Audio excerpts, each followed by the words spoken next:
Gente, muito bom dia. Eu me apaixonei pelo The Human Project e achei uma questão muito inovadora e estou dedicando parte do meu tempo para isso, então é um prazer estar aqui e acho que falar do meu tema favorito. O meu painel me abandonou agora, mas enfim. Ademir lembrou a gente do poder que as empresas têm, né? Hoje, muitas empresas têm muito mais poder, dinheiro e recursos do que vários governos. Por isso é importante a gente falar do papel das empresas nessa equação. Mas eu quero começar falando não no papel das empresas especificamente, porque quem são as empresas? A empresa é formada do quê? Então, eu acho que aí está o primeiro ponto de reflexão. Quando a gente fala as empresas, aquele ser diabólico, algumas vezes, gigante e superior, ela é formada de pessoas. E algumas delas estão aqui. Então, acho que a primeira coisa é a gente colocar a empresa no lugar que ela deve estar. Ela é formada de pessoas, e se cada um de nós se colocar no seu lugar, no círculo, as empresas já melhoram. Então, acho que a primeira reflexão Bom, primeiro que a minha fala vai ser cheia de reflexão e muito poucas respostas, tá? Eu não sou tão afirmativa assim, e eu acho que eu estou num período reflexivo. Então, que lugar, de fato, eu ocupo nesse círculo? Se eu estou numa NGO, se eu estou numa empresa, se eu estou no governo, não importa. Qual é o meu papel e onde eu quero chegar? Né? Qual que é o meu fator de sucesso? Hoje a gente tem alguns números alarmantes, seguindo aí o paralelo do Saulo, falando ainda da tarja preta. A gente tem as pessoas com todo mundo, muita gente com crises de saúde mental e de saúde em geral. A gente tem taxas de suicídio no mundo inteiro, em todas as faixas etárias, crescendo. Então, alguma coisa está errada. Né? E os humanos precisam ser salvos, mas nós também somos os humanos. Então, de novo, que lugar eu ocupo nesse círculo e o que eu posso fazer dentro da minha área de influência e como eu posso expandir essa área de influência. Então, falando especificamente, se eu estiver dentro de uma empresa, eu vou perguntar, quem aqui trabalha dentro de empresa? Se puder levantar a mão, agradeço. Beleza. Quem está dentro de organizações do terceiro setor? Governo, temos alguém? Beleza. Então, a gente tem aqui os 3 setores representados, mas a maioria realmente está dentro de empresa. Então, acho que uma das coisas é como que essa ponte do diálogo se dá entre os setores. Acho que isso a gente vai explorar mais para frente, mas, primeiro, eu acho que existe uma defesa de interesse muito características, que eu acho que está melhorando ao longo dos 10 anos, mas que ainda precisa melhorar muito. Eu entro numa discussão para defender o meu interesse. Eu quero chegar em tal resultado. Você dificilmente entra numa mesa para negociar uma solução criativa e coletiva que você não sabe exatamente qual é, porque você só pode saber depois de escutar atentamente os outros lados. Né? Então, se você entra na mesa, se você chega para uma conversa já com a tua hipótese impermeável que você vai escutar, eu acho que isso já vai ser uma solução capenga. Né? E eu acho que isso é uma das coisas que a gente tem que refletir. Como cada um de nós, quando vai sentar para criar uma solução, para resolver um problema, seja ele qual for, com que perspectiva e com que disposição eu entro para essa mesa. Eu estou aberta a escutar de fato o que a comunidade vai me trazer? Ou eu estou aberta a escutar de fato um problema real que a empresa tem? Então, se a gente não estiver nesse lugar, dificilmente a gente constrói algo que pode ser de fato sustentável e de longo prazo. E eu acho que eu quero colocar coisas que estão no nosso poder. Então, ao nosso alcance, entendeu? Não são coisas maravilhosas que depende que o presidente faça, que o diretor faça, que o conselho faça. Eu acho que é importante a gente saber que cada um de nós tem uma responsabilidade e tem que ocupar o seu lugar no círculo. Seja do tamanho que ele for, e do tamanho que você conseguir com que ele seja. Como o Saulo falou, de pouquinho, com pequenas conquistas, mas é importante lembrar e se sentir capaz de ocupar esse lugar no círculo. Eu também faço parte de um movimento que se chama Liga de Intraempreendedores, que é um grupo de pessoas que se enxerga dentro de uma organização tentando ajudar aquela organização a mudar e criar um impacto mais positivo. E muitas vezes ele é a passos de formiguinha. mesmo que às vezes você esteja numa posição de liderança. Então, acho que é importante lembrar, e se vocês lembrarem, toda vez que estou indo para algum lugar, qual o meu lugar no círculo, eu acho que a gente já tem um ganho. E lembrar que, sim, pode fazer diferença. Isso parece utópico, mas não é. Né? Eu tive vários exemplos na prática de como você pode mudar uma realidade muito grande a partir de pequenos passos. Então, eu tenho muito orgulho de uma das empresas que eu trabalhei ter saído de lá e ter colocado a palavra sustentável no grande slogan global dela. Isso foi de um dia para o outro? Foi uma ideia de comunicação? Não. Isso demorou 28, 27 anos de carreira para conseguir. E vários passos. Então, a gente tem que se alimentar desses vários passos. Acho que uma outra coisa importante, ainda falando do fator humano dentro das empresas, além dessa permeabilidade, além de ocupar o lugar no círculo, é, primeiro, olhar para si.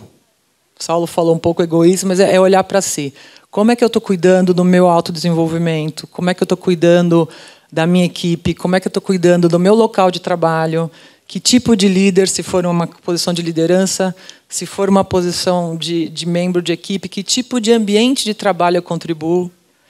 Né? Porque eu acho que a gente é muito bom, como ser humano, de dizer como os outros têm que fazer, apontar nosso dedo, mas como a gente contribui para que o ambiente seja participativo, inovador. Então, como líder, a gente tem uma responsabilidade um pouco maior, mas como membros de equipe também tem. Então, se eu sou líder, como é que eu crio um ambiente onde as pessoas tenham permissão para errar? Elas vão ser punidas severamente?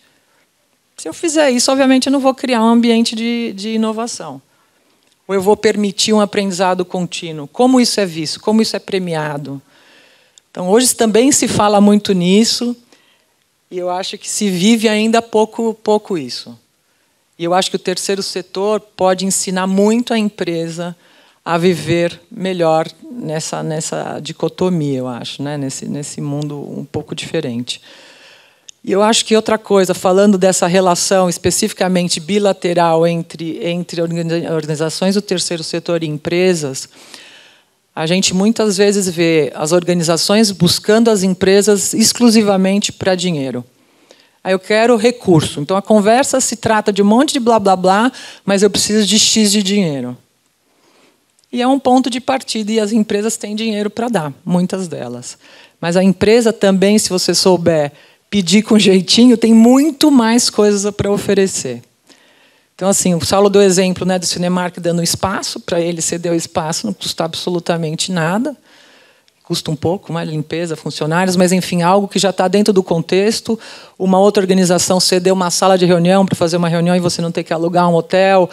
Você ceder alguns especialistas para resolver um problema específico. Eu estou com um problema de logística, vou lá e posso ajudar a resolver. Diferente de você, como empresa, chegar lá e impor a sua solução. De falar, bom, eu sei tudo e eu vou lá implementar o que eu acho que eu sei, sem escutar a comunidade.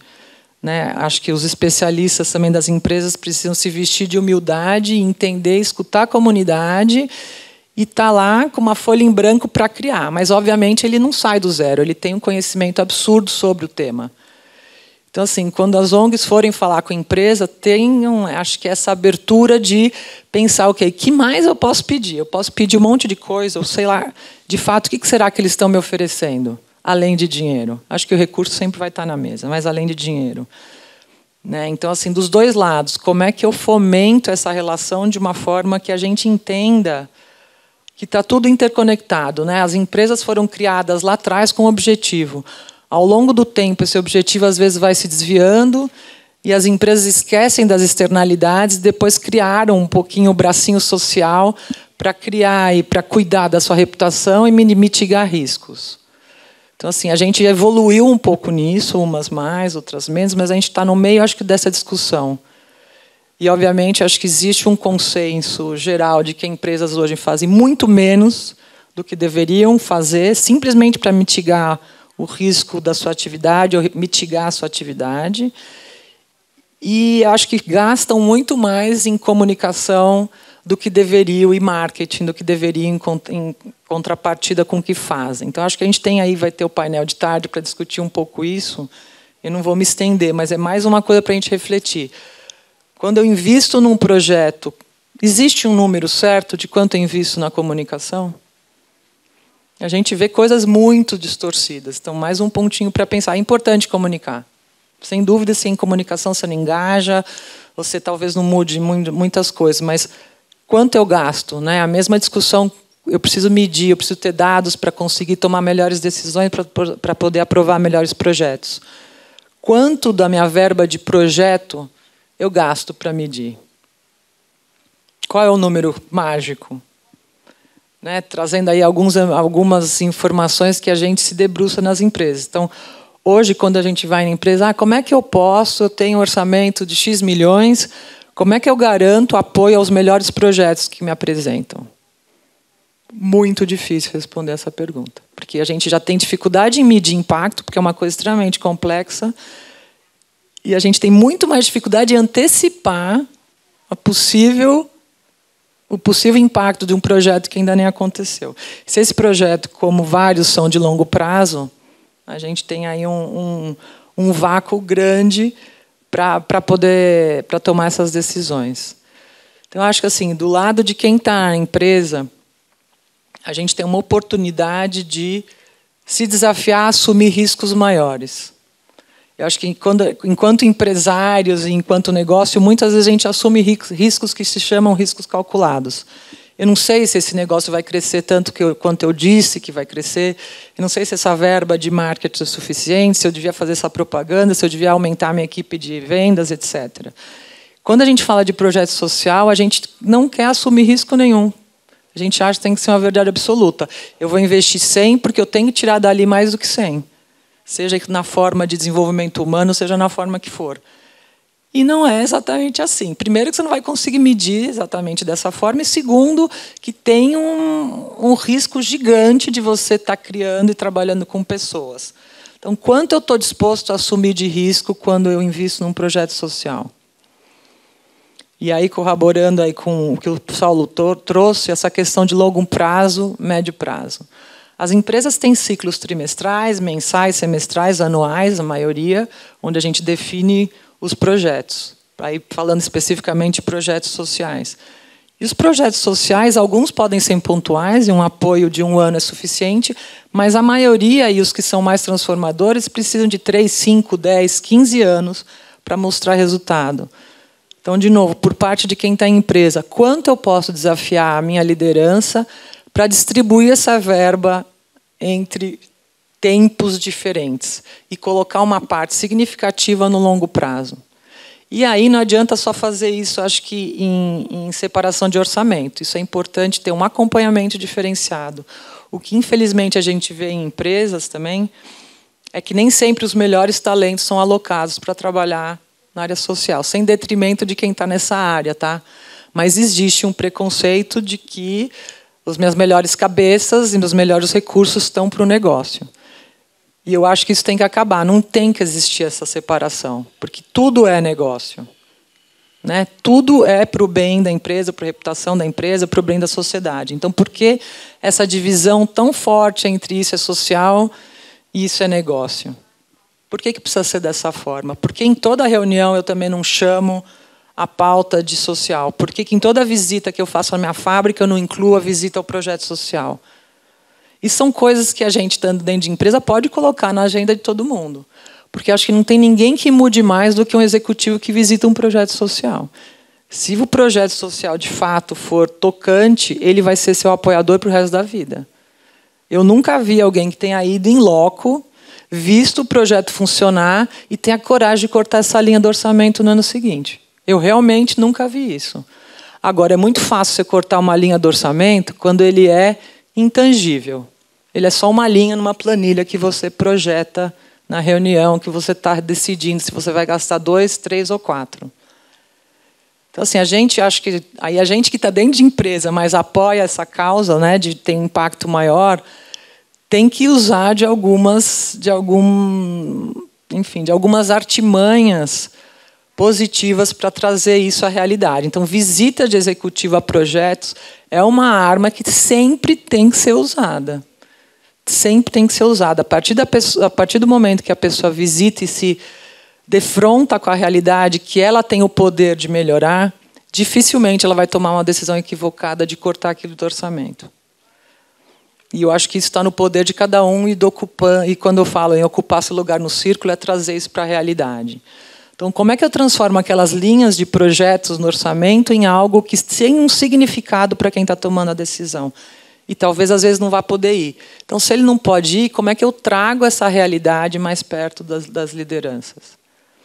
Esse é um exemplo, acho que aí eu já estou indo para a parte mais prática. Então, assim, deixando alguma coisa para não estender mais, tão mais, e a gente poder debater um pouco, lembrar que lugar eu ocupo nesse círculo, o que eu quero daqui, quão aberto eu vou para as conversas, para realmente construir soluções, e as conversas dentro da empresa, as conversas dentro da ONG, e essas conversas multissetoriais, seja com que parceiros forem.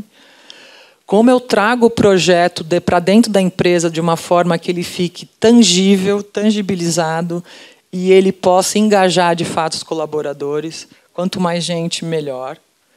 Acho que e lembrar que tudo é interconectado. Não existem lados mais. Isso é uma grande fantasia, nem é utopia, uma grande fantasia que acho que a gente vive, que a gente tem lados diferentes. Não tem lado, é redondo. Não existem mais lados. É algo que a gente precisa lembrar. Então, que lado é esse? Como o Saulo falou, às vezes o cara que está em outro planeta, algum dia vai ser talvez um terrorista que vai explodir um avião, entendeu? X. Como que eu me protejo disso? Na verdade, como é que eu enxergo ele como alguém que também depende de mim em alguns momentos? O que eu posso fazer para isso do meu lado? Porque eu talvez não possa atingir ele diretamente, mas eu posso atingir ele do meu lado. Então, assim, lembrar de que tudo está interconectado, lembrar de ocupar esse lugar no círculo, e eu acho que lembrar de estar aberto nas conversas. Eu acho que se isso ficar de tudo que eu falei, eu vou sair bem feliz daqui. Acho que é isso. Depois a gente complementa conforme a gente vai conversando. Obrigada.